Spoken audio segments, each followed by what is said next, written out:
네, 오늘은 시 136편을 우리 같이 보실 텐데요. 세 번에 나눠서 오늘 시편은 조금 특별하게도 우리가 꽤 여러 번 교회를 다니시는 분들이라면 1년에 적어도 한 두세 번 정도는 일부라도 찬양을 하는 그런 시편이고요. 그래서 세 번 정도 나눠서 살펴보도록 그렇게 하겠습니다. 유 집사님을 모시고 오면서도 잠깐 이야기를 나눴지만은, 유 집사님과 저하고는 이제 코드가 맞는 게 축구를 좋아한다는 그래서 이제 다른 이야기는 별로 안 통하는데, 유 집사님 이제 낚시를 좋아하시는데 저는 낚시에 대한 경험은 너무나 이제 미미하고, 근데 축구만은 또 같이 이야기를 하면 또 말이 통합니다. 그래서 이제 오다가 손흥민 선수 이야기를 하면서 젊은 손흥민 때문에 우리나라 국익, 그러니까 그 나라의 뭐랄까 위상이 참 높아지는 그런 참 좋은 일이다, 뭐 그런 말씀을 같이 나누는데, 저기 문이 열렸네요. 네. 근데 축구만이 아니라 지난번에 국힘당에서 대표를 뽑을 때, 경선할 때 안철수 후보가 누구죠? 이번에 대선 나왔던 후보 김문수 후보에게 어려운 질문을 하느라고 캐대헌에 대해서 아느냐고 그렇게 또 물어봐가지고, 그래서 김문수 후보가 솔직하게 또 그분은 또 모른다고, 뭐냐고 가르쳐 달라고 뭐 그런 그 에피소드가 있었어요. 근데 지금 캐대헌이라는 그것이 이제 뭐 쉽게 말씀드리면 K-팝을 주제로 한 애니메이션 영화이시오. 근데 그 안에는 이제 K-팝이 주제이니까 노래들이 많이 들어가 있고, 그리고 또한 우리나라 이제 무슨 뭐 도깨비라든지 뭐 무당이라든지 그런 토속적인 그런 이야기들이 그 안에 이제 그 배경으로 들어가 있습니다. 그런데 최근에 그것이 다시, 그러니까 5년 전에 BTS가 빌보드 차트의 1위를 차지하고 뭐 몇 주를 연속해서 그냥 그 자리를 지키고 하는 그런 아주 뭐랄까 BTS 신드롬을 이루는데, 지금 현재 그 일이 다시 뭐랄까 일어나고 있고, 그리고 거기에 등장하는 그 캐릭터들이 품절이 되고, 그렇죠? 그리고 그 캐릭터들을 이제 우리나라 국립박물관에서 이제 그 전시를 하는데, 그것 때문에 그런지 외국 손님들이 어마어마하게 국립박물관을 방문을 하고 있어서 연신 그 최고치를 경신을 하고 있고, 그리고 오늘 보니까 미국의 어느 회사는 성과가 좋은 회사의 그 직원들 3,000명에게 포상을 하기를 한국 여행 패키지를 주는 것으로 그 이제 그 캐대헌 그가 연관시켜서 아마 그렇게 한 것 같아요. 그러니까 우리 한국이 이렇게 지금 무언가를 이루어가고 있는 그런 상황이고, 그래서 저는 제 개인적인 생각은 세계 젊은이들이 이렇게 우리 한류에 대해서, 혹은 뭐 지금 당장 캐대헌이라는 그 영화에 대해서 열광하는 것은 단순히 음악 때문일까, 아니면 정교하게 그것이 애니메이션을 너무나 잘 만들었기 때문에 그것이 리얼한 어떤 그런 느낌을 주기 때문일까? 저는 그것만 아니라 생각합니다. 일본도 애니메이션 역사로 따지면 우리보다 훨씬 더 앞서고 훨씬 더 정교하게 잘 만들 수 있고, 미국은 뭐 말할 나위도 없을 것입니다. 그런데 저는 그렇게 생각하기를, 우리 대한민국이 가진 그 나름대로의 그 스토리가 있잖아요. 우리 속에는 한이라는 것이 있고, 뭐 우리가 가진 그런 서사가 있는데, 토속 서사가 있는데, 그것이 가진 어떤 힘이나 매력이라는 것이 세계 젊은이들 마음속에 공감을 일으키는 것이지요. 만약에 어떤 예술이라도 어떤 노래라도 어떤 연극이나 영화라도 보는 사람들의 마음속에 공감대를 만들지 못하면 그것이 아무리 좋은 것이라도 그 사람에게는 그것이 전달되지 않습니다. 그런데 그렇게 수많은 사람들이 언어가 다르고 모습도 다르고 문화도 다른 그 가운데에도 이렇게 열광하는 것은 그런 의미가 있다고 그렇게 생각하는데요. 오늘 시 136편은 그런 점에서 참 중요한 역할을 하고 있는 것 같습니다. 시 36편은 세 개의 팔토로 나눠서 볼 수 있는데 1절부터 9절까지가 창조에 관한 이야기, 서사를 다루고 있고 10절부터 22절까지가 하나님의 구원에 대한 주제를 다루고 있고 그리고 23절부터 26절 끝절까지는 하나님의 공급하심, 보존하심이라는 주제를 다루고 있습니다. 그래서 성경의 그 세 주제가 다 들어가 있다 이 말이에요. 하나님과 관련된 하나님께서 이 세상에서 하시는 세 가지 일, 창조하시고 타락한 것을 다시 회복하시고 구원하시고 그리고 구원한 그것을 다시 보존하시는, 이끌어 가시고 돌보신다는 그 이야기가 거대 서사가 136편에서 그렇게 표현되고 있습니다. 그런데 그 모든 것들을 연결하는 키워드가 있는데 그게 뭐냐면 바로 영원한 헤세드라는 것입니다. 인자하심 이라고 그렇게 우리가 번역을 하죠. 그래서 하나님의 영원한 헤세드가 창조와 구원과 공급하심을 만들어냈다라고 하면서 그 뒤에 있는 것이 바로 영원한 하나님의 헤세드라고 그렇게 이야기하면서 그 시편을 읽는 모든 사람들을 그 서사로 초대를 하고 있는 겁니다. 그래서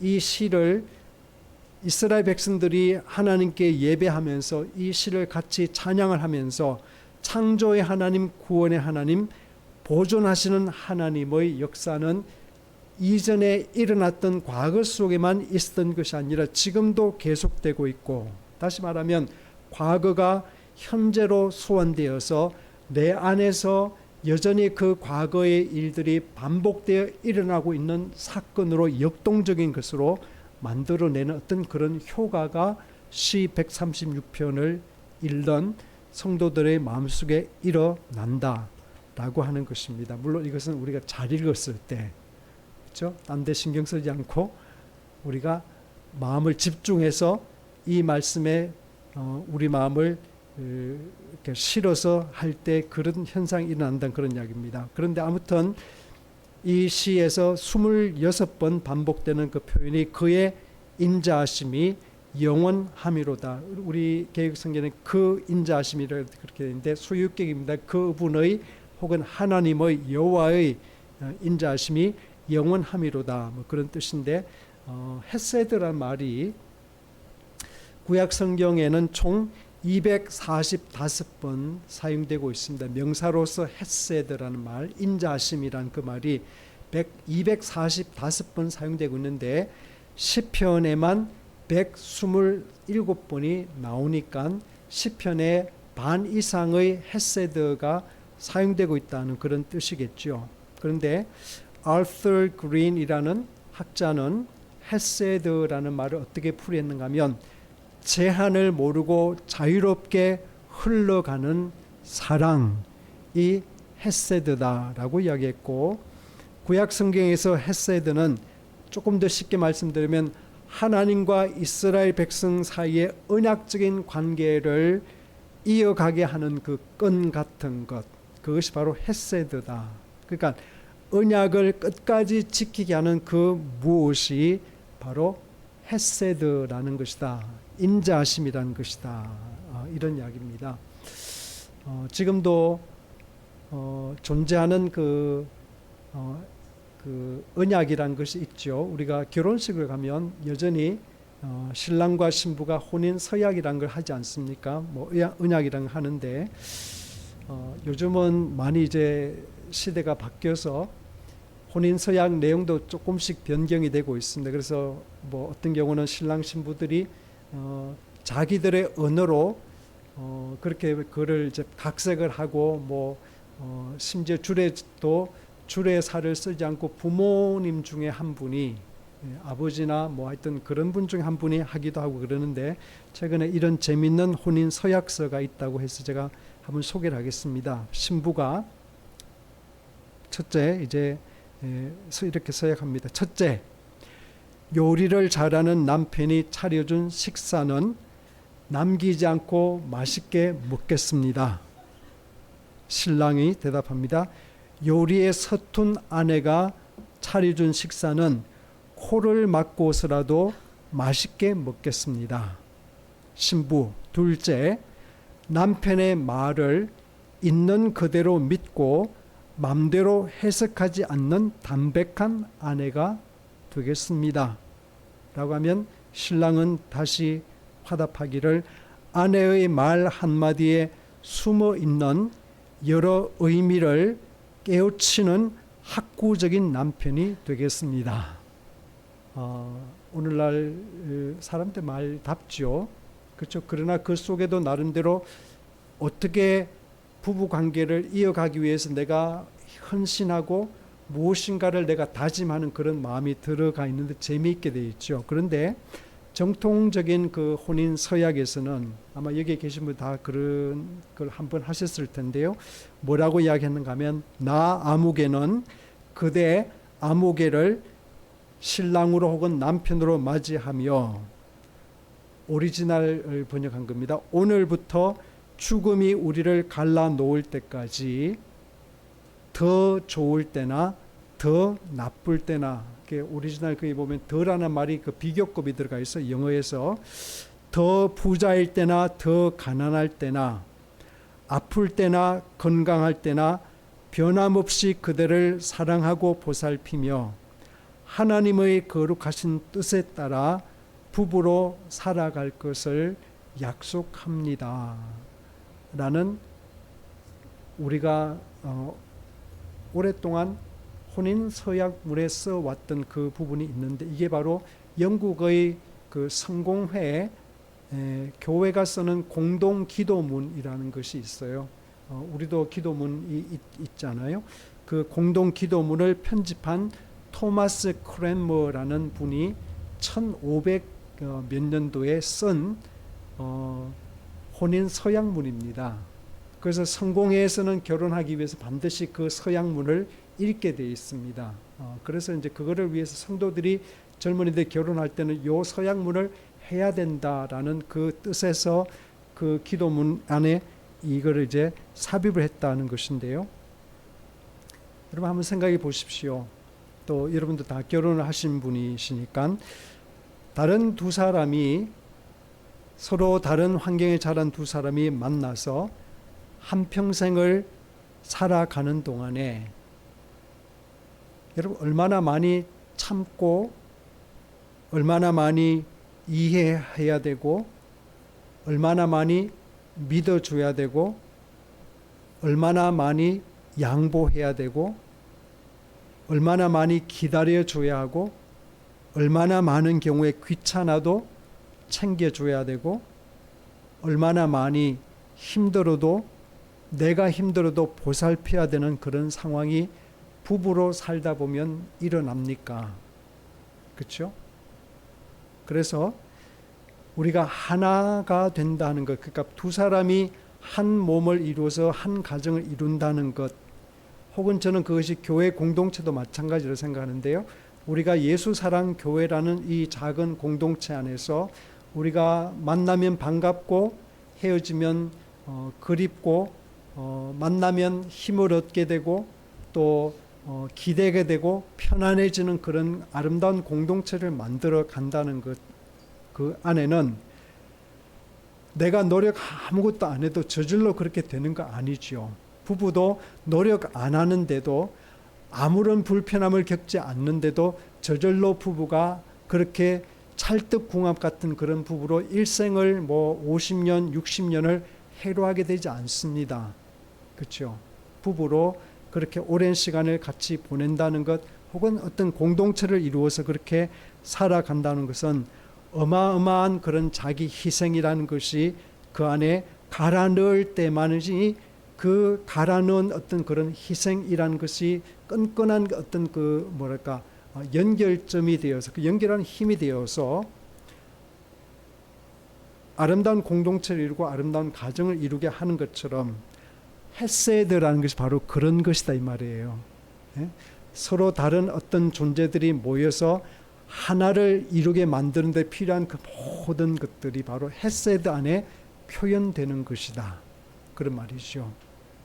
그래서 거기에는 내가 선제적으로 그 관계 속에서 주도적으로 그냥 기다리고 상대방이 먼저 해주기를 그렇게 하는 것이 아니라, 내가 주도적으로 그 좋은 관계를 이끌어가기 위해서 내 자신의 영혼을 갈아 넣는 데 필요한 그 모든 것들이 바로 하나님께서 이스라엘 백성들을 백성으로 삼으시고 그 백성들을 구원하시고 그 백성을 끝까지 책임지시는 그 과정 속에서 보여주는 그 모든 것이 바로 하나님의 헤세드다라고 하는 것입니다. 이야기가 굉장히 서론이 길었습니다. 그러면 이제 본문 들어가겠습니다. 1절부터 9절까지 제가 앞부분을 읽으면 여러분들께서 그 인자하심이 영원함이로다 라는 것을 여러분께서 읽어주시면 되겠습니다. 제가 앞부분 읽습니다. 여호와께 감사하라. 그는 선하시며 그 인자하심이 영원하리로다. 신들 중에 뛰어난 하나님께 감사하라. 그 인자하심이 영원하리로다. 주들 중에 뛰어난 주께 감사하라. 그 인자하심이 영원하리로다.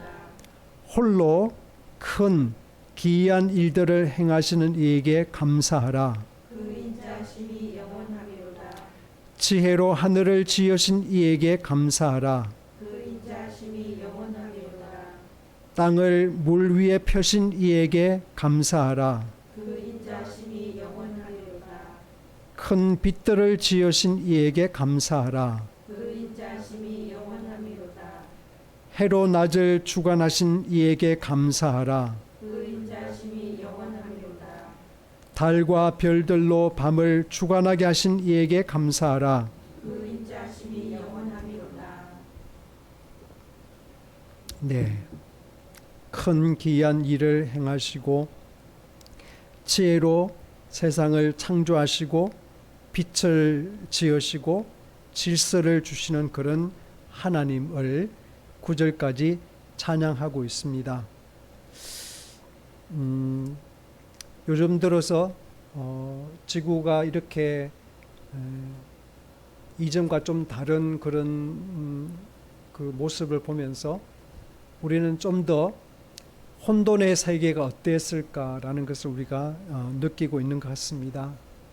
며칠 전인가요? 그 텔레비에 세계 극한 직업이라는 그 프로가 있는데, 그걸 보면 이제 단골로 등장하는 그 세계의 극한 직업 중에 하나는 뭐냐면 트럭 운전사들이에요. 그렇죠? 제3세계의 트럭 운전자들이 나오는데, 며칠 전에 제가 본 거기 보니까 그 남미 에콰도르인가 뭐 어느 나라의 그 트럭 운전사들의 삶을, 지난한 삶을 그려놓은 것인데, 여러분도 늘 뭐 아시다시피 상상할 수 있다시피 그 지역은 우림 지역이고, 그렇죠? 비가 굉장히 많이 오고, 우리가 지금 며칠 사이에 비가 억수같이 내렸다가 잠깐 갰다가 또 그 다음날 또 비가 오고 하는 어떤 그런 반복되는 상황이 거기에는 거의 1년에 6개월 정도를 이제 계속 한다고 보면 되는 거니까, 그래서 위에서 페루에서 이제 비가 많이 오면 그 밑에 그 나라 제가 기억이 안 나는데, 그 나라는 홍수가 이제 지는 거죠. 그러니까 강이 이제 범람을 하는데, 그러니까 트럭 운전사들이 뭐 300km, 400km를 이제 짐을 싣고 가야 되는데, 그 길이 도로 포장된 길이 아니라 산에 이렇게 산을 깎아서 좁게 만든 그 길인데, 트럭이 겨우 하나 지나갈 수 있는 그 정도 길인데, 그런데 앞에서 차가 막히거나 그러면 꼼짝없이 차를 뺄 때까지 기다려야 되고 뭐 그런 상황이죠.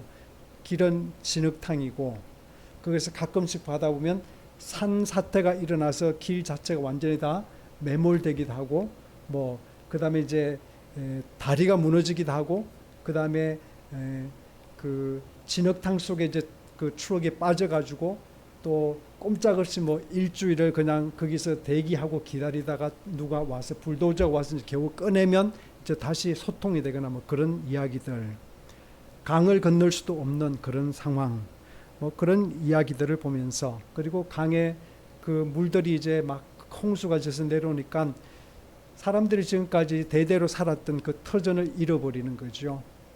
몇 년 전만 해도 이렇게 기후 위기가 이렇게 심각하지 않을 때는 그래도 우기 때가 되면 그냥 뭐 좀 기다리면 건조해지고 그럴 수 있는데 지금은 그냥 그 집들이 다 범람해서 집들이 떠내려가거나 지금까지 살았던 그런 가재 도구들이 다 이제 물속에 잠겨서 기가 막히는 그런 상황의 이야기들을 제가 보면서 그런 생각을 한 겁니다. 속수무책으로 자연 앞에서 어쩔 수 없는 그 상황을 견디는 그 사람들을 보면서 그래도 저는 그분들이 참 신기했던 것이 그래도 원망하지 않고 서로 웃고 이렇게 낙천적으로 이렇게 지낼 수 있다는 그 자체가 아마도 남들이 다 겪으니까 나만 이렇게 트럭 안에서 일주일을 그냥 먹을 것도 없는 가운데에도 일주일을 버티는 것이 나만 그런 것이 아니라 저 앞에 있는 트럭 운전사도 그렇고 내 뒤에 있는 사람도 그러니까 그래서 아마도 동병상련이라서 그렇게 마음적으로 힘들지 않아서 그런지 모르지만은 저는 무슨 생각했는가 하면 여러분 우리가 구약이라고 읽고 있는 39권의 구약 성서가 오늘날 우리가 읽고 있는 이런 형태로 물론 히브리어로 기록된 그 시기는 언젠가 하면 바벨론 포로 시기에 이스라엘 백성들이 바벨론에 잡혀가 있는 동안에 이렇게 39권의 성경이 물론 다른 성경도 있지만은 성경으로 이제 체계적으로 기록이 된 시기입니다. 그렇다면 여러분 창세기에 보면 하나님께서 천지를 창조하실 때에 모든 것들이 혼돈했다고 되어 있잖아요. 공하고 혼돈했다 그렇게 되어 있는데 그런데 하나님께서 그 공하고 혼돈된 그 상황 속에서 모든 것들을 나누시고 구분하시고 빛과 어둠을 나누시고 물과 물들을 나누시고 육지와 물을 나누시고 계속해 그런 나누는 작업을 하시면서 그리고는 뭐라 그랬습니까? 보시기에 좋았더라 라고 그러시는데 이스라엘 백성들은 무슨 생각을 했을까 생각하는 거죠. 아마도 이스라엘 백성들은 바벨론에서 그 포로 생활하면서 70년 동안 몸을 붙여 살았던 그곳이 바벨론 사람들이 좋은 땅을 줄 리가 없습니다. 어떤 땅을 줬을까요?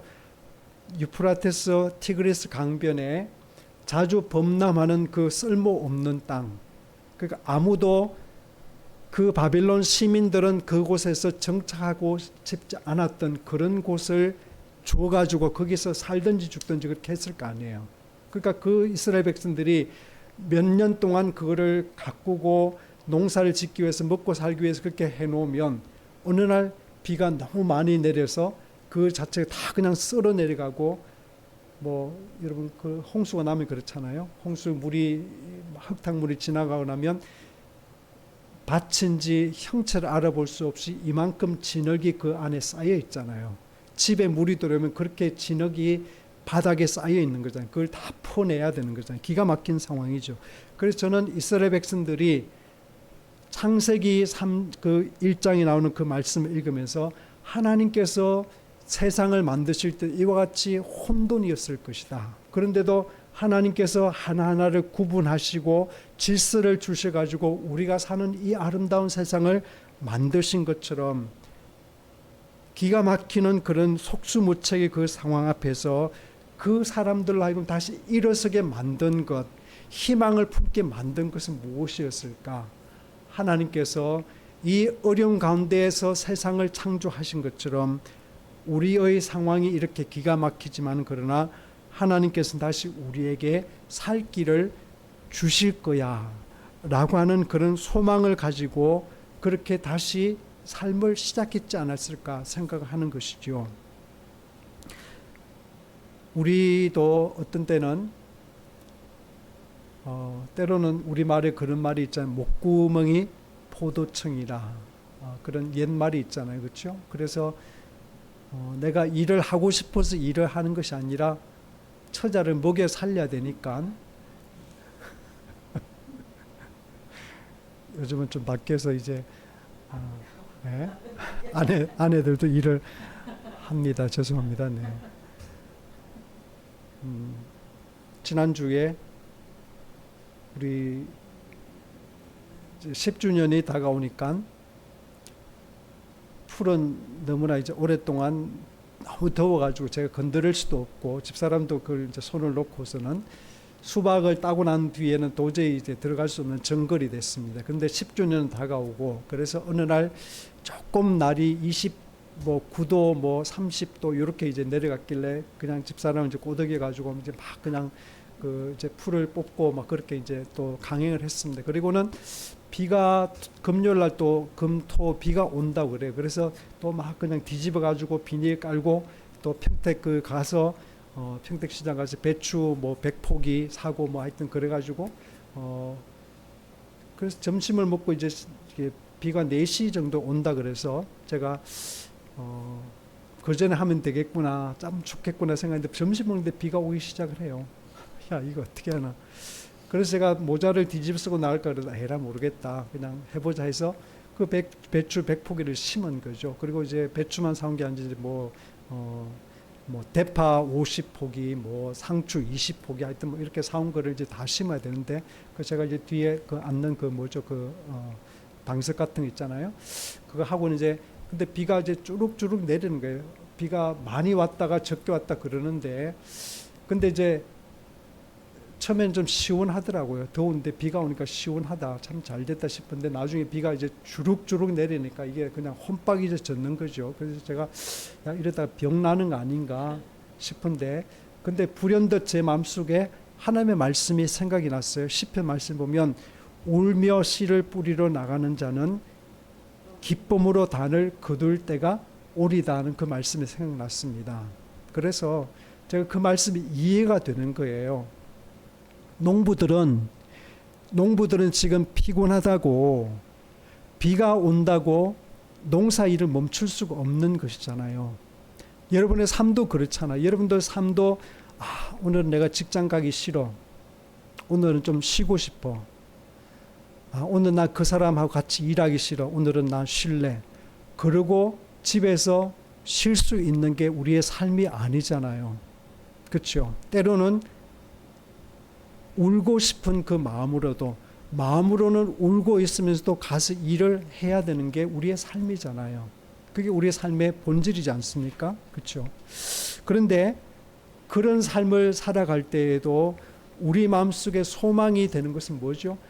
농부들에게는 이렇게 덥고 힘들어도 얘를 심어 놓으면 얘들이 죽지 않고 살아서 나중에 우리에게 먹거리가 될 거야. 하늘이 비를 주고 해를 주고 하늘이 도와서 이것이 이렇게 시원찮은 것이지만 이 작은 씨앗이지만 이것이 우리에게 가을 되면 풍성한 먹거리, 우리가 김장을 할 수 있는 그런 배추가 되고 무가 되고 뭐 그런 거를 준다는 그런 소망과 믿음이 있기 때문에 그걸 하는 것처럼 이스라엘 백성들도 이 말씀을 그 바벨론 포로 시기에 읽으면서 하나님께서 이렇게 천지를 창조하셨는데 그 하나님께서 지금도 혼돈 속에 있는 내 삶을, 우리의 삶을 주님께서는 반드시 바르게 하실 거야.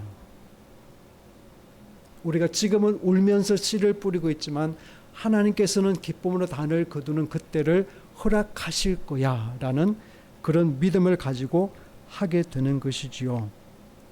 저와 여러분도 우리가 이 세상을 사는 것, 우리가 이 세상에 태어난 것 우리 선택한 것 아닙니다. 우리의 부모님 우리가 선택한 거 아니에요. 우리의 형제들 우리가 선택한 것 아닙니다. 우리가 만난 수많은 어른들과 여러 가지 상황들 우리가 선택한 것 아닙니다. 그렇죠? 지금도 그런 상황이 계속되고 있지만은 아무튼 하나님께서 지금 돌아보면 우리의 삶을 인도하고 계셨고 온 우주가 정교하게 질서 가운데 운행됨으로 한치의 틀린 것도 없이 계속돼서 질서 있게 반복됨으로 말미암아 아침에 해가 뜨고 비가 내리고 우리가 숨을 쉴 수 있고 너무 뜨겁지 않고 너무 차갑지 않는 이 지구라는 기가 막힌 환경 속에서 우리의 생명의 활동을 할 수 있다는 사실을 우리가 아침마다 깨닫고 감사하고, 그리고는 이 지구 속에 나와 똑같은 상황 속에서 같은 숨을 쉬고 같은 공기를 숨쉬고 그럴 수 있는 그런 모든 생명체를 사랑하고 아끼는 법을 배운다면, 그렇죠? 그것이 바로 창조신앙, 하나님의 인자하심이 영원함이로다라고 고백하는 그런 창조신앙의 소유자가 되고 그 복 있는 삶을 살게 될 줄을 믿습니다. 넘어가겠습니다. 10절부터 22절까지 구원에 관한 이야기입니다. 10절부터 22절. 애굽의 장자를 치신 이에게 감사하라. 이스라엘을 그들 중에 인도하여 내신 이에게 감사하라. 강한 손과 펼친 팔로 인도하여 내신 이에게 감사하라. 홍해를 가르신 이에게 감사하라. 이스라엘을 그 가운데로 통과하게 하신 이에게 감사하라. 바로와 그의 군대를 홍해에 엎드려뜨리신 이에게 감사하라. 그의 백성을 인도하여 광야를 통과하게 하신 이에게 감사하라. 큰 왕들을 치신 이에게 감사하라. 유명한 왕들을 죽이신 이에게 감사하라. 아모리인의 왕 시온을 죽이신 이에게 감사하라. 바산 왕 옥을 죽이신 이에게 감사하라. 그들의 땅을 기업으로 주신 이에게 감사하라. 곧 그 종 이스라엘에게 기업으로 주신 이에게 감사하라. 아멘. 네, 애굽 노예살이 이야기, 홍해를 건넌 이야기, 광야의 길을 걸었던 이야기, 여러 대적들을 만났으나 그 대적들에게 망하지 않고 그 대적들을 이기게 하신 하나님, 그리고 마침내 약속의 땅, 젖과 꿀이 흐르는 가나안 땅에 정착하게 하신 하나님을 고백하고 있습니다. 그래서 이스라엘 백성들은 이 옛날에 행하신 그 하나님을 고백하면서 우리 조상들이 어떤 아슬아슬한 희망을 붙잡고 살았는지, 또 그럼에도 불구하고 그 아슬한 희망이 어떻게 현실이 되었고 어떻게 그들이 구원을 경험했는지, 어떻게 심히 미약한 존재였던 그 애굽의 노예였던, 그렇죠, 소모품에 지나지 않았던 그 히브리 민족이 가나안의 주인으로 창대하게 되었는지를 기억함으로 지금 바벨론에 노예된 그 상황, 그리고 그 이후에도 페르시아와 그리스와 로마 제국의 지배하에서도, 그렇죠, 그들이 먹구름 뒤에는 태양이 있다는 사실을 믿고 보는 그런 존재로서 이 땅에 굳건히 살 수 있는 그런 희망을 얻었던 것입니다. 지난 주일날 우리 누가복음 15장 말씀, 본문은 물론 이제 10절에서 끝났는데 그 이후에 11절부터 34절까지가 우리가 잘 아는 돌아온 탕자 이야기죠. 그걸 우리가 짧게 돌탕이라고 그렇게 이야기하죠. 돌탕, 돌아온 탕자, 돌탕이라 하는데, 돌아오는 그 둘째 아들을 먼저 알아본 아버지가 달려 나가셔서 그 아들이 자기는 모섬으로라도 아버지가 받아주시면 제가 그냥 밥만 주시면 재워주시기만 하면 제가 이제는 아버지 아들이라 이렇게 불릴 자격도 없으니까 저한테 먹여만 주시고 재워만 주시면 제가 일하겠습니다. 그렇게 제안을 하는데 아버지는 택도 없었죠. 그리고 종들을 불러서 가락지를 끼우고 신발을 신기게 하고 제일 좋은 옷을 내다가 입히고 살찐 송아지를 잡아서 동네 사람을 다 초대해서 최고의 그 축하 잔치를 벌이는 그 이야기를 하시는데, 여러분의 마음속에 한번 상상해 보십시오. 그 아버지가 그 돌아온 탕자를 그렇게 맞기까지 그 마음속에 어떤 아픔을 겪었을까요? 아빠로서, 아버지로서, 가장으로서. 그 아들을 그렇게 전폭적으로 환영하기까지 그 아버지는 속이 없었던 걸까요? 애초에 그 아버지는 나갈 때부터 그런 생각했을까요? 저는 아니라고 생각합니다. 그분이 만약에 감각 있는 평범한 아버지였다면 아들로부터 거절당한 그런 기가 막힌 속상함이 있었을 것이고, 동네 사람들 앞에서는 체면이 말할 수 없이 구겨졌을 것이고, 또 3분의 1 정도, 그러니까 장자에게 3분의 2가 가고, 2명일 경우에는 장자 3분의 2가 가고 차자에게는 3분의 1을 주는 그 당시 이제 뭐랄까 그 당시 하던 그런 일이었으니까, 그래서 3분의 1의 재산이 그냥 날아간 거죠. 재산의 손해를 봤습니다. 그러는 그 아들이 돌아올 때까지 기다리던 아버지가 걱정하고 불면의 밤을 보냈을 것이고, 그리고 마지막으로 우리 이야기에 나오는 첫째가 그 아버지의 마음을 이해하지 못하고 오해하고 반항하잖아요. 아버지의 이 아들이 돌아오며, 당신의 이 아들이 돌아오며 살찐 송아지를 잡고, 나한테는 내가 몇 년 동안 아버지한테 내가 무슨 노예처럼 그렇게 말 잘 듣고 일을 했는데, 나한테는 무슨 뭐 친구들하고 잔치하라고 염소새끼 한 마리 안 주시더니만은 쟤한테는 왜 저렇게 해주시냐고 막 그냥 그렇게 눈을 치켜들고 그렇게 쌍심지를 켜고 반항을 할 때 그 아버지의 마음이 어땠겠어요? 근데 그 아버지는 뭐라 그럽니까? 예, 모든 게 다 네 거야. 내가 가진 게 다 네 거잖아. 너는 나와 함께 있어서 네가 다 누리고 있는 거잖아. 근데 쟤는 죽었다 살았고 내가 쟤를 잃었다가 찾은 거야. 그러니까 우리 같이 즐기는 게 맞잖아 하면서 그 아들을 다시 초대하지 않습니까? 그래서 저는 그 본문을 묵상할 때마다 그런 생각을 하는 거죠. 우리가, 저와 여러분들 오늘까지, 저는 1981년도 봄에 전도받아서 지금까지 뭐 크게 교회를 제가 중간에 쉬거나 그런 적 없이 그렇게 뭐 겉으로는 멀쩡한 착한 그런 신앙인으로 이렇게 살아왔는데요. 그런데 지금까지 제가 제 자신을 돌아볼 때, 제가 목사가 되고 이 자리에 그래도 오늘까지 하나님을 고백하는 그런 성도로 살아가는 것은 제가 멀쩡해서 그런 거 아닙니다. 제가 잘나거나 제가 착해서 그런 거 전혀 아니에요. 오늘 우리가 여기 있는 것은 전적으로 아버지가 아버지시기 때문에 하나님이 하나님됨을 한 번도 포기하지 않고, 다시 말씀드리면 하나님은 사랑이시고 그 하나님이 우리를 향한 그 헤세드를 버리지 않고 끝까지 기다리시고 참으셨기 때문에 오늘 저와 여러분들이 예수 믿는 사람으로 저려도 오늘 이 자리에 있다는 사실을 우리가 잊지 마시길 바랍니다. 그 때문에 우리가 감사하고 타인에게, 그 사실을 모르는 타인에게 좀 베푸는 삶, 내가 받은 것을 좀 나누고 보여주고, 이런 분이 바로 하나님이야 라는 사실을 내 삶을 통해서 관계 속에서 그렇게 보여줄 수 있다면 하나님께서 우리에게 베푸신 그 헤세드가 보람이 있겠다, 의미가 있겠다 생각하는 것이죠. 마지막 부분 23절부터 26절까지 보겠습니다. 우리를 비천한 가운데에서도 기억해 주신 이에게 감사하라.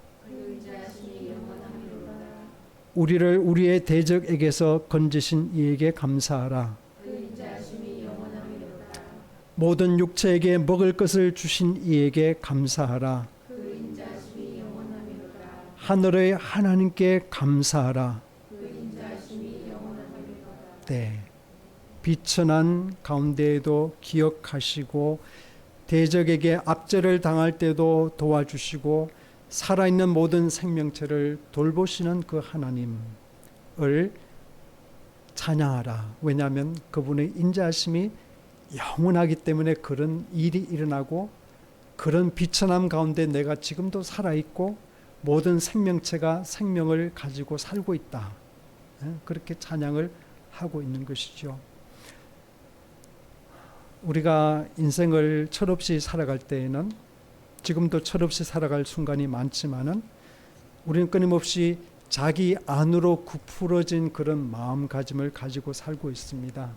아전 인수격으로 모든 인생을 생각하죠. 그래서 우리가 자기 중심성을 버리지 못할 때에는 우리의 관심은 내가 투자한 그 주식이 올랐나 말았나, 뭐 내가 가진 땅값이, 아파트 값이 오르는가 마는가, 뭐 자식이 성공하는가 마는가 하는 그런 것들, 넓은 아파트에 우리가 이사를 갈 수 있을까 하는 그런 것, 뭐 남자들은 되게 이제 큰 차, 좋은 차를 이제 운전하는 뭐 그런 것들, 해외 여행을 우리가 도대체 몇 번이나 할 수 있는 여유가 있는가, 뭐 그런 것들이 우리의 삶의 어떤 행복의 척도랄까요? 내가 얼마만큼 이 세상에서 성공한 인간인가를 재는 어떤 그런 기준이 될 때가 많습니다. 근데 여러분, 이 자리에 계신 분들이 다 이제 철이 드셨고 50대, 우리 집사람 50 넘으셨죠? 네. 네. 적어도 50은 넘으신 것 같은데요. 네. 50을 넘어서 살아보니까 그런 것이죠. 우리가 끊임없이 어떤 그런 외형적인 그런 것에 기준을 두고 살다 보면 내가 그 기준에 열심히 해서 올라보니까 또 올라갈 사닥다리가 또 보이는 거죠. 그리고 끊임없이 우리는 올라가는 그 과정 속에서 누군가를 마음 아프게 하고 좀 밟아야 될 때도 있다는 것이 우리 삶의 경험입니다. 나보다 더 높은 사람을 바라보면 우리 속에 상대적인 박탈감이 또 생기고 나는 왜 저렇게 되지 못할까? 뭐 그런 생각, 내 남편은 왜 저렇게 하지 못하지? 뭐 그런 비교하는 생각들이 우리 속에 끊임없이 드는 것이죠. 근데 여러분, 성경은 우리에게 그런 상대적인 박탈감, 그런 질투, 그런 욕심의 노예로 살지 말라, 자유하라고 말씀을 하시면서 대신에 하루하루의 삶 속에 깃든 그 삶의 신비, 미스테리, 이웃과 자연을 통해 주어지는 그런 풍성함, 내가 부족함에도 불구하고 이웃이 나에게 기댈 때가 되어주고 나의 부족함을 채워주기 때문에, 그것이 뭐 배우자가 될 수 있고 교회 공동체가 될 수 있고 직장의 동료가 될 수 있고 우연히 만난 누군가 될 수 있습니다. 그런데 하나님은 끊임없이 그렇게 우리의 모자람을 누군가를 통해서, 주변의 환경을 통해서 채워주시더라는 사실을 우리가 하나하나 깨닫고 그거를 붙잡을 때, 그리고 영혼에 대한 그런 눈을 뜨고 감각을 가질 때, 그렇죠? 눈에 보이지 않는 것이지만 눈에 보이지 않던 것들이 눈에 보여지는 그 기적을 우리가 작지만은 하나하나 우리 속에 붙잡을 때, 그리고 무엇보다도 내가 이제는 더 이상 나만이 더 넓은 것을, 더 많은 것을 누리기 위해서 그렇게 아둥바둥 살아가는 것이 아니라 누군가 설당을 잃은 사람에게 설당이 되어주려고 애쓰는 그런 마음을 내가 품는 성숙함이 내 안에 깃들어 있을 때 우리는 감사하죠. 내가 그래도 헛되이 살지 않았구나. 뭐 오래전에 돌아가신 분이지만은 가나안 농군학교라는 그 유명한 학교를 창설한 김용기라는 장로님이 계시죠. 그분은 목회자 아니고 장로, 평생 장로로 사시다 돌아가셨는데요. 많은 분들에게 빛이 되어준 그런 훌륭한 분인데요. 그분이 그렇게 희생적인 삶을 살아가는 것을 감동했던 어떤 기자가 장로님을 찾아가서 90이 넘어서도 그렇게 그냥 선수 이렇게 호미를 가지고 땀을 뻘뻘 흘리면서 그렇게 농사를 하는 그 모습이 좀 이렇게 안쓰러웠던가 봐요. 젊은 기자가 미안했던가 봐요. 그래서 물어봤대요. 장로님, 평생 이렇게 사셨는데 행복하세요? 궁금한 거죠. 기자도 그런 삶을 한번 살아볼까? 저분이 사는 저 삶을 살면 내가 이렇게 기자로 이렇게 그냥 원고 마지막 그 시간 맞추기 위해서 또 남들이 하기 싫어하는 그런 막 질문도 해야 되고 취조도 해야 되는 이런 이 치열한 삶을 안 살아도 내가 내려놔도 저분처럼 저렇게 살면 행복할까 궁금한 거죠. 대안적인 삶에 대해서 궁금한 거죠. 그런데 김용기 장로님이 그 논바닥을 한참 바라보시면서 한마디 툭 던지시다. 아니요. 나는 감사합니다. 그러더래요. 행복합니까? 그러니까 아니요. 나는 감사합니다. 무슨 말이죠? 내 목표는 행복하기 위해서 여기 있는 것이 아니라 감사하기 위해서 있다. 그런 이야기죠. 왜냐하면 행복을 내 삶의 목표로 추구하는 인생은 늘 불행이라는 것이 그늘을 만들게 되어 있습니다. 그래서 여러분 뭐 그런 말이 있잖아요. 행복은 자기 꼬리를 물기 위해 뺑뺑이 도는 그 개 강아지 같다. 뭐 그런 이야기 있습니다. 그 강아지가 자기 꼬리를 물려고 더 빨리 돌면 돌수록 삶은 어지러운 것이고 힘든 것이죠. 강아지가 자기 꼬리를 무는 행동은 다양한 원인이 있습니다. 벼룩이나 진드기, 좀 밖에 내놓으세요, 집사님. 신체적인 이유가 있을 수 있고 지루함. 제가 목사 폰이라서 오늘도 또 이렇게 잘난 체를 하네요. 네.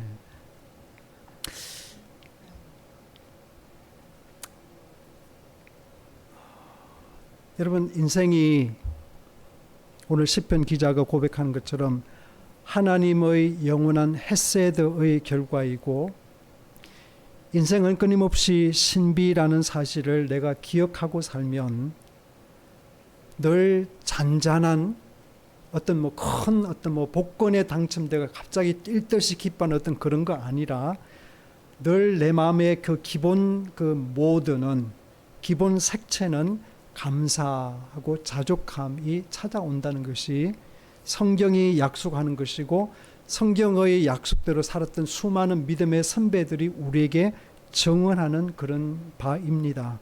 저 역시도 제 자신을 향해서 여러분을 향해서 그리고 하나님 앞에 저도 그 사실을 약속합니다. 여러분 인생이라는 것은 세상이라는 것은 또는 우리가 사는 환경이라는 것은 오늘처럼 흐렸다가 갰다가 비가 내렸다가 맑았다가를 반복하죠. 그리고 행복과 슬픔 사이를 늘 오가는 것이 시계추처럼 오가는 것이 우리 삶의 본질입니다. 그러나 제가 분명히 이 자리에서 말씀드릴 수 있는 것은 사도 바울이 로마서 8장 28절에서 말씀했던 것처럼 하나님을 사랑하는 사람들 곧 하나님의 뜻대로 부르심을 받은 사람들에게는 모든 것이 서로 협력하여 선을 이루느니라 는 그 사실 하나 저와 여러분에게 분명히 고백할 수 있습니다. 저와 여러분의 삶 속에서 어떤 상황이 주어지든 어떤 환경 속에 있든 또 우리의 삶에 어떤 어려움이 닥치든 좋은 일이 닥치든 상관없이 그 모든 것들이 하나님의 헤세드가 붙잡고 계시고 하나님은 당신의 헤세드라는 것을 그 안에 갈아 넣어서 선이라는 것을 이루고 계시다는 사실을 기억하시고 그래서 저와 여러분들의 삶이 오늘 시편 136편은 26절에서 끝났지만은 저와 여러분의 삶이 27절, 28절, 29절, 30절 그렇게 고백을 이어갈 수 있기를 진심으로 바랍니다. 기도하겠습니다.